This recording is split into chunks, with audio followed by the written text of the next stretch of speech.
low code first, delivering software at speed is our next topic. My name is Goran. I'm working with Authority Partners for more than 6 years on a position of program architect, focused on Dynamics 365 and Power Platform solutions. So today's everybody needs a software, right? So software can bring higher productivity, lower costs, reduced risks, business agility, and better customer experience. But yeah, everyone needs software, but we needed to launch it faster with less expenses and with lower risk of missing requirements. So that's exactly where low code and no code tools and platforms steps in. So this is today's agenda. So first we're going to start from problem statement, delivery gap that happened due to some traditional development approaches, and then we'll see how we get in this position, let's say. Then we'll start introducing the low code and no code platforms and tools, a little bit of history, not too much. Then how these tools are working, where they are fits in. We're gonna see some, let's say, simple categorization, which tools are more fitted into the specific use case areas. And then we'll also see on tool matrix group of how we call them, traditional low-code tools and AI low-code tools and platforms. They will be grouped by, we're going to do comparison by technical skills level and possibility of customizations. So also we're going to have time for demo, where I will try to combine 3 low-code tools and platforms while trying to build some simple application. So yeah, let's start with the problem. As we can see on this simple chart on the right side, it's obvious that we have this wide range between business application demands and what IT teams can deliver. And by Gartner, we have Gartner says that we have 5 times bigger requirements comparing that what IT teams can deliver. So there's a growing demand for digital solutions in every industry, whether it's healthcare, finance, logistics. Everyone wants application, dashboards, different types of integrations. But the problem is that demand for software is outpacing our ability to deliver it. We have more requests than developers. Every department now needs digital support, but IT can't keep it up. And yeah, traditional development is, let's say, slow. We have slow development life cycles and expensive, of course. And then, yeah, that's causing missing deadlines and okay. And what is result? Delays. Business teams, of course, get frustrated. We get shadow IT, some workaround solutions that are unmaintainable. And yeah, let's move to the next slide. So how did we get here? So to understand low code and no code, rise of low code and no code, we need to see how traditional software development created this bottleneck. So it starts with the manual coding of everything, and mostly always from scratch. And also that depends on we have heavy dependency on skilled developers, and just we don't have enough of developers. And then we have long planning cycles where it usually ends up with some waterfall phases that takes more than several months. And then we have handoffs between different teams, moving features from development to QA, vice versa. Then we have delays with the deployments, operations. So everything adds additional delays in this process. And meanwhile, the backlog keeps growing. New feature requests come in faster than they can be handled, and teams are waiting weeks or months for development time. Of course, that ends up with the business frustrations. IT is always slow. And at the end, there are, I would say, room for shadow ITs, where we have a bunch of some Excel files or Google Forms, custom macros and things like that. And we got like every department, every user has something in their own ownership, which is later totally unmaintainable, of course, when we look the whole picture of business, let's say. So let's take a quick look at how all of this evolved over time. We have,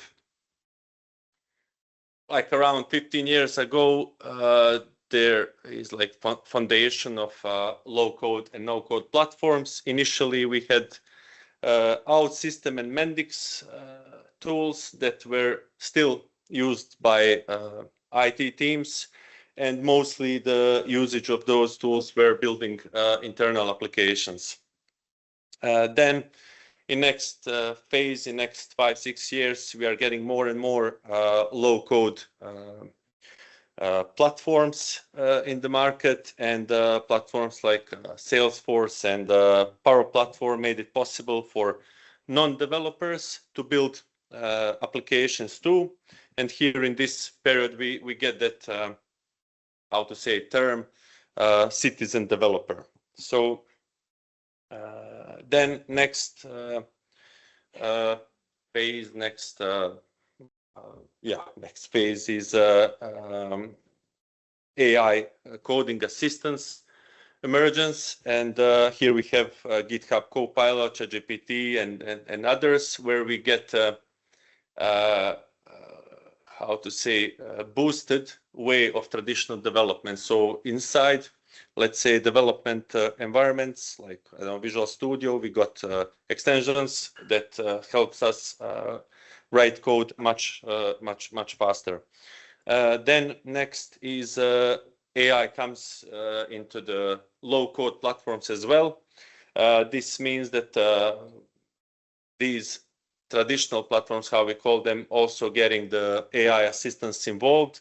And for example, Microsoft has Copilot, another has their own AI assistant. So now even we do not need to do that drag and drops and standard clicking in low-code platforms. We can use assistants to do that for us. And now in current year, in present, we are at start of what's called AI agent and vibe coding era, and where tools even becoming proactive.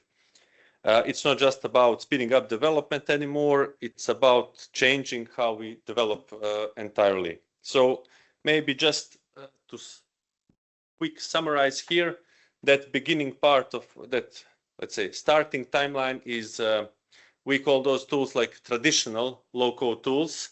Then we have AI assistance era. This is, we can call it AI boosted traditional development. And then we have AI boosted traditional low-code platforms and tools.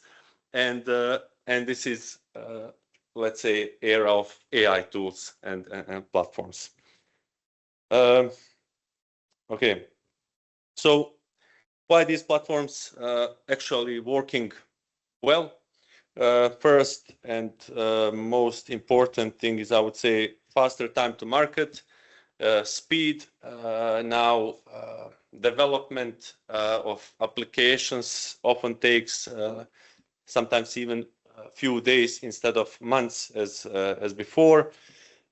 Second, better teamwork. Business and IT teams can work side by side in the same tool. That means fewer handoffs, fewer misunderstandings, and better results. In this here, we call them fusion teams. So we're basically like let's say, team of business analysts can be involved in development of feature. I mean, if we can call it like development. So business analysts can take over implementing some process or setting up the data model, or set up the forms, fields, what should be displayed, what not. And on the other side, we have IT team who can work on custom logic if that platform if it's required to build some custom logic using custom coding. Okay, then we have cost savings. We need, of course, fewer developers to build and maintain applications. There are fewer bugs and changes are quicker to made. Then security and compliance. These platforms have, not every, but most of them have built-in features like role-based access, data policies, audit logs, and similar. Then reusability at the end. We don't have to build components from scratch all over again. So there are existing components where you can just use them by clicking, drag and dropping, and things like that. Also for integration that I will mention later when we list the tools, we have already built-in connectors. So simple use case, if we have some ERP solution, for example, SAP, and on the other side, CRM, like Salesforce, let's say we track invoices, for example, in both systems. And when invoice is paid, we get first information in SAP. Let's say in 5 to 10 clicks, we can set up integration so that that information about paid invoice is transferred to the our CRM system. And of course, later on, we can continue continue workflow with like send email notification to specific persons, right? Okay. So yeah, not all tools, these local tools and platforms are the same. They serve different purposes, and here, they're covering, of course, wide range of use cases, and depending on the platform, each is better suited for different types of applications and users. So here is some simple, let's say, categorization of these tools, and we have tools for integrations, for implementing mobile apps, internal tools, portals, and external interfaces. Anyway, we can use all these tools from simple home projects like tracking expenses or managing calendars, all the way to enterprise-grade applications that can support thousands of users. So some of the best platforms, let's say in this case, are for integration is Zapier, maybe one of the initiator platforms here. Power Automate, those two are more like traditional platforms. Now AI boosted traditional platforms. We have N8N, like AI workflow tool. Then using this tool, we can easily automate tasks across different system without building custom stuff. Then other tools are more focused on mobile apps like Glide or AppSheets or Power Apps. Also, we have tools like Retool, V0, model-driven apps that are more, should I say, suitable for internal tools and making like internal portals, back office portals, dashboards, and portals and external interfaces tools. Here are OutSystems, API, and Power Pages. So this is not, how to say, strict categorization, because almost every of these mentioned tools here can cover more than one of this category. For example, I'll try to show later V0 in demo part, and with that one we're gonna create one website which is kind of external interface, right? Okay. Okay, so here we have again one simple chart. I try to group most popular platforms and tools, traditional one, AIs also, and they are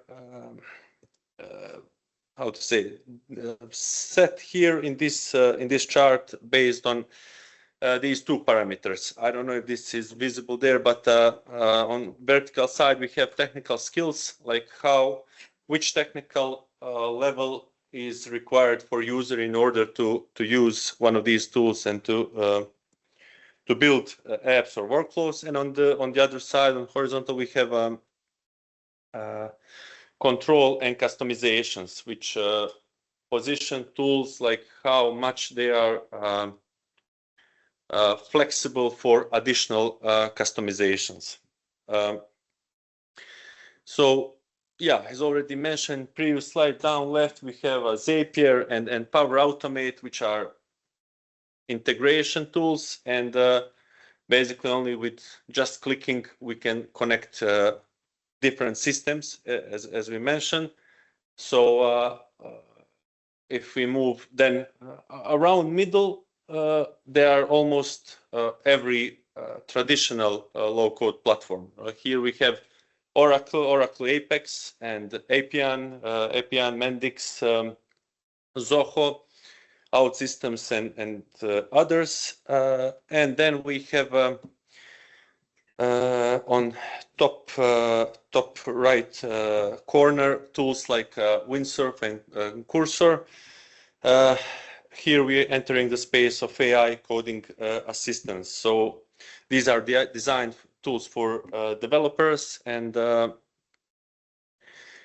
offer full control, but they help write code faster, and we can use it. We can, let's say, write code faster, but we can use them also for so-called vibe coding. So we are sending prompts, and tool makes everything for us. So later on in demo, I'll try to show this Windsurf, also how we can use it for making some changes in our code.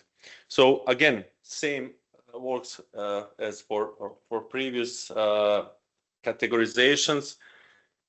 Depending on the use case, of course, this doesn't have to be here. We can put it all to the bottom if we want to create simple application website, or with even some simple integrations within Windsurf or Cursor. And on the other side, we have Power Automate, for example, if we need third-party APIs integration where we need custom coding and similar things, then it can go up to top. Okay, so we'll move to demo now. Goal is to use 3 low-code platforms. So we're going to take one simple application like a bookstore to create first back office portal, like administration part that user will be able to create, update books and things like that. For this app, for this part, we're going to use Power Platform with Copilot. Then we'll try to create a website or portal for listing books, and here I will try to set up the V0 project. And then from V0 I'll push code to GitHub, and then from GitHub we're gonna pull it back into the Windsurf and try to continue from there for implementing simple integrations. So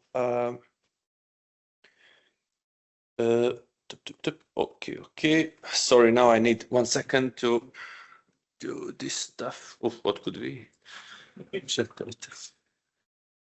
And now I need, sorry, this to extend duplicate, tako? To ćemo keep change. Ne diraj.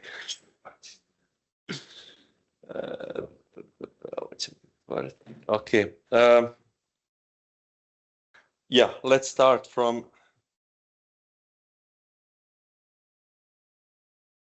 share na Teams. I shared or? I don't know. I think okay. Okay, sorry.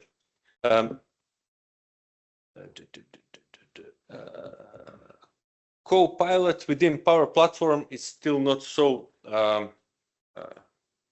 doesn't have appropriate speed yet. So then I will take this example that I set up yesterday. So how we are starting with the project. So Copilot asks for, as you can see here,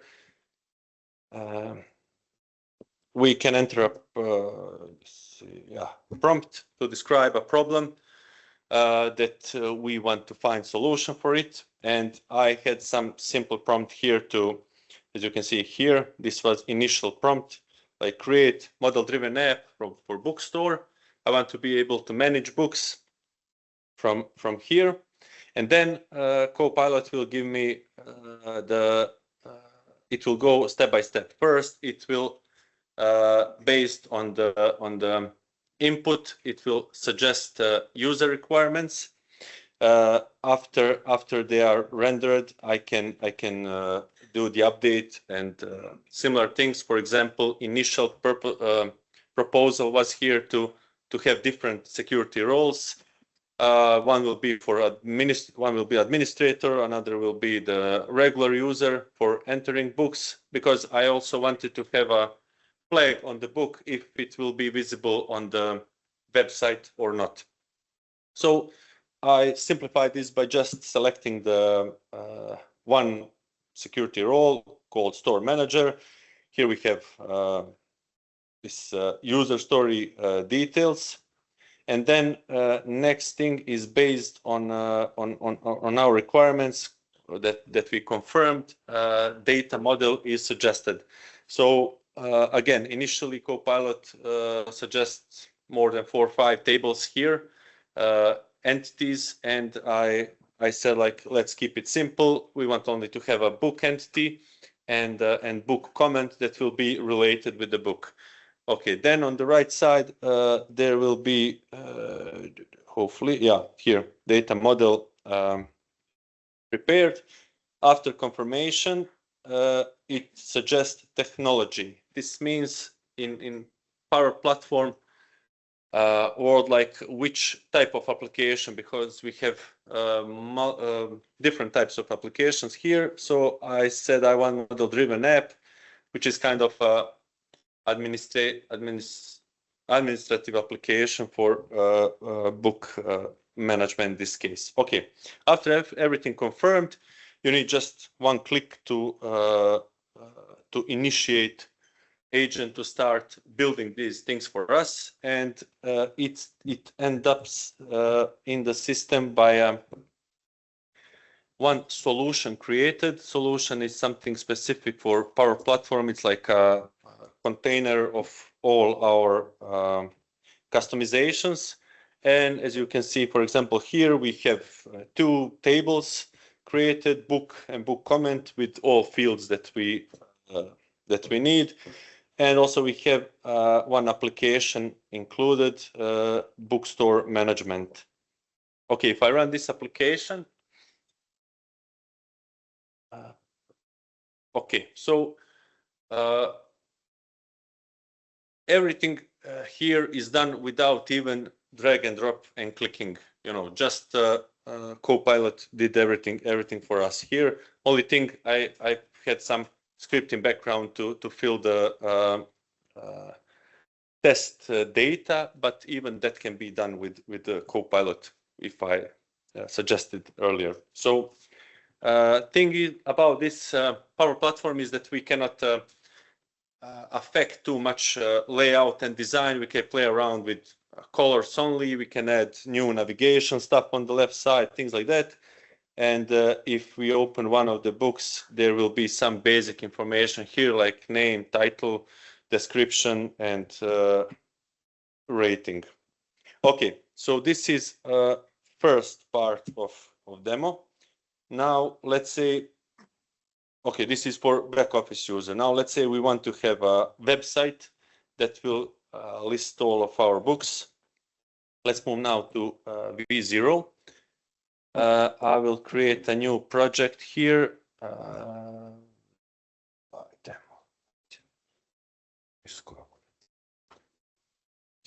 Okay, I have here one TXT file that where I saved prompts for the demo. But okay, let's say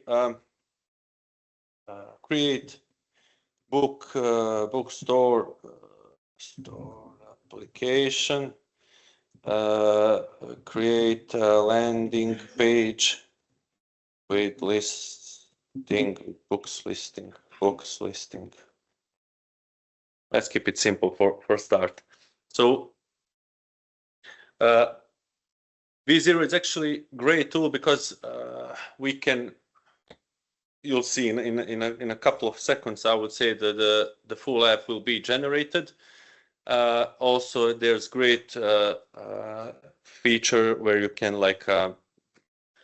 if you have your own design in Figma, for example, or even if as an image, you can just upload it and say, okay, create an application based on my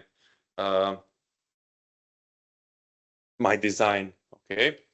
Also, while this is generating, since this is Vercel product, Vercel platform, we can deploy it directly from here to Vercel. So basically, just a few clicks.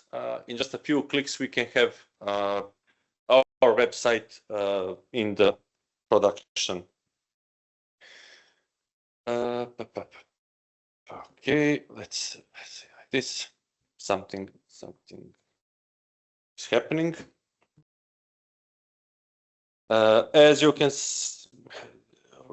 see here, we have hard-coded data actually that V0 gives us, which is fine for now.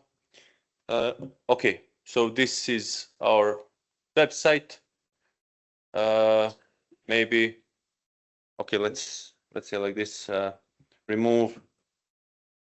I don't want to see pricing and this e-commerce stuff. Let's say remove e-commerce feature. Just okay.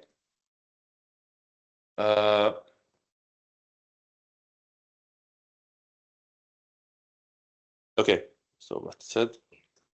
I'll remove e-commerce features from the bookstore application, keep it focused on book discovery and information. Okay, also great thing here with V0 is that we have this out-of-the-box integration with GitHub.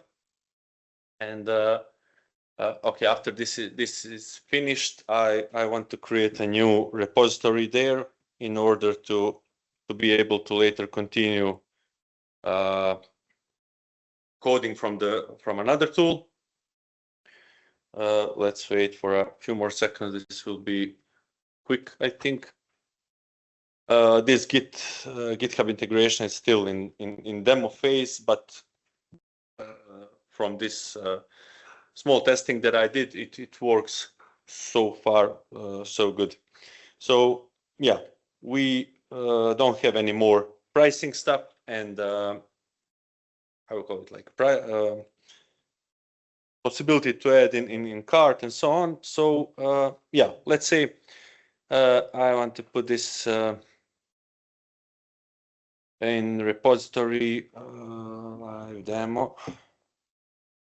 I'm connected to my GitHub account, repository name, create repository.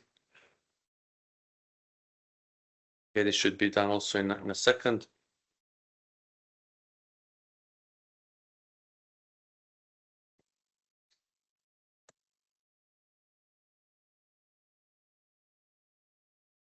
Okay, it's created. If we move there quickly,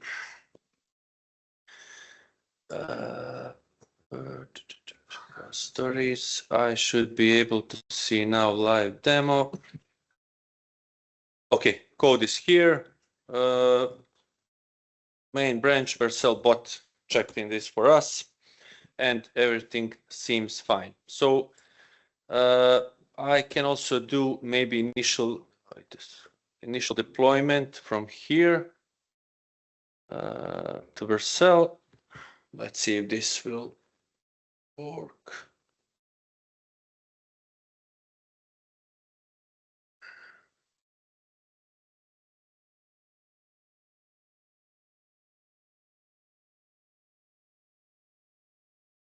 Okay, well, this is, I think let's copy this from here.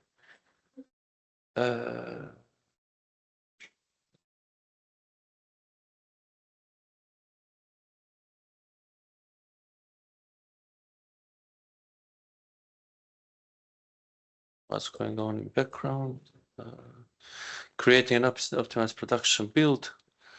I don't see that it's still working on something. Okay. Generating pages, finalizing. Okay, good.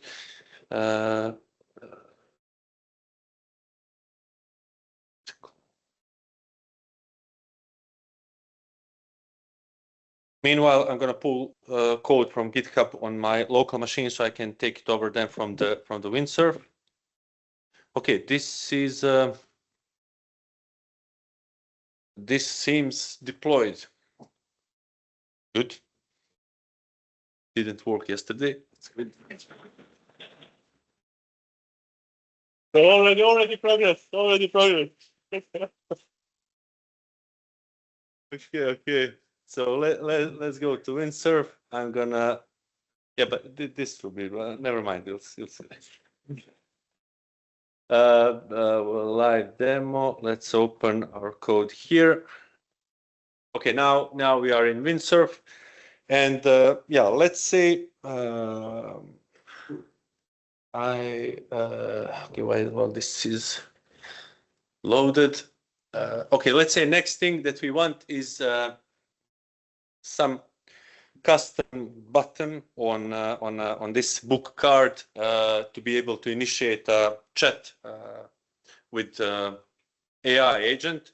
So actually OpenAI API, so that user can be able to ask for more information or to discuss about a selected book.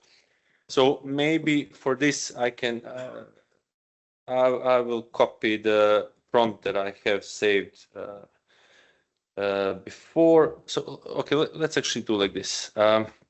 Create a button on the book card when user how say that hover on user hover or then 2 seconds. Button should have text. Ask more about this book. Click on button should open chat dialog in modal window. Okay, let's see what this will do. Okay, I don't know if this is a visible. Okay. Okay, it will search for component in my solution where this book card is implemented. Then we'll analyze it and we'll try to add custom part of code here.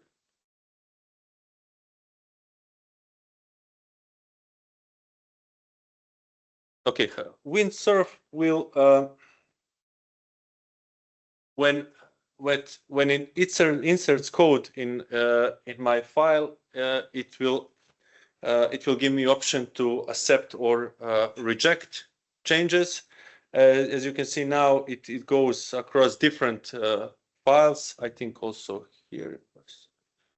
No, it may go. It may make changes across more than one file, and I can accept changes all at once.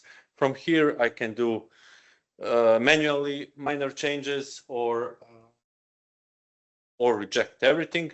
As you can see also, I don't know if that was visible, but after, let's see, page text. For example, in one page, it added part of the code and it contains some errors. Immediately, it will start to fix it. Okay, let's say accept all here, but as you can see, we have some errors with missing libraries. Okay, I will go back in that recorded solution from yesterday. I will open another project. Store. Because this will take time, definitely, at least for me to fix it. And I will run application locally. So let me.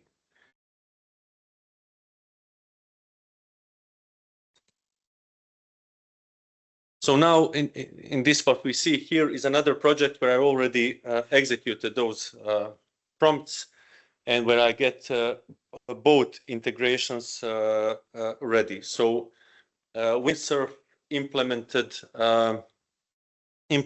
integration with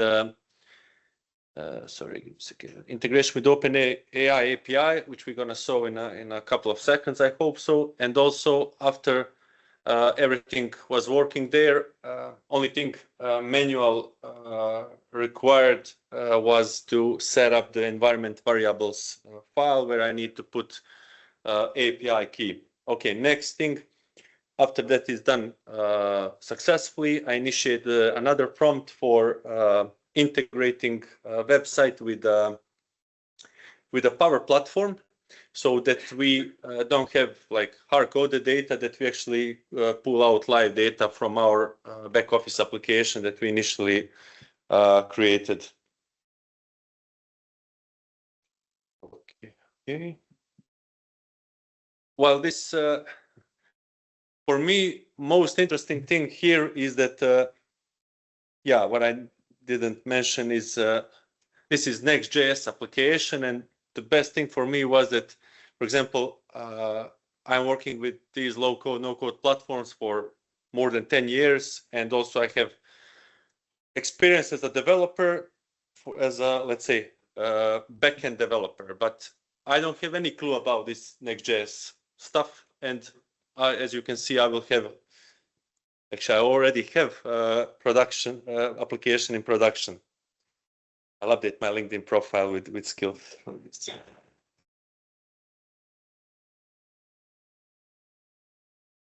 Yeah, I think there are some depending on the tool. V0 has, besides Next.js, helped me. I think what else? Just Next.js, right? And but on the other tool, like from Windsurf, I'm initiating code from scratch. I can use .NET here if I want Web API or something like that. So it's more flexible. I don't know what's that.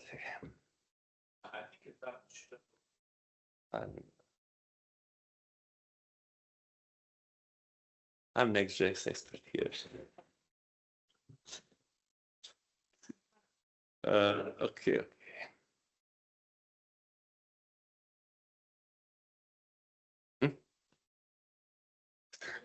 Endorsement, LinkedIn. Okay, so I think now it's good. I changed the design, by the way, also. Okay, so what I asked, like if I hover one of the book cards, I want to have this button visible, and design buttons. Okay, let's take this one. Chat is initiated. We have some initial message, and yeah, let's something. This book for kids, maybe, or OpenAI API.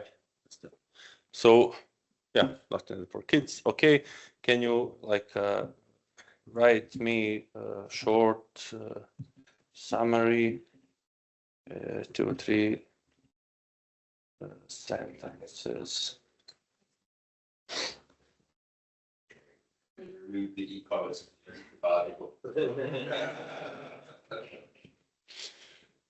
Yeah, that would be it if I move to another book. Chat starts from scratch, of course. And as you can see here, this edition 1, 2, 3 is dummy data that we inserted initially here. So everything what we have in the Dataverse is now on our website. Okay, so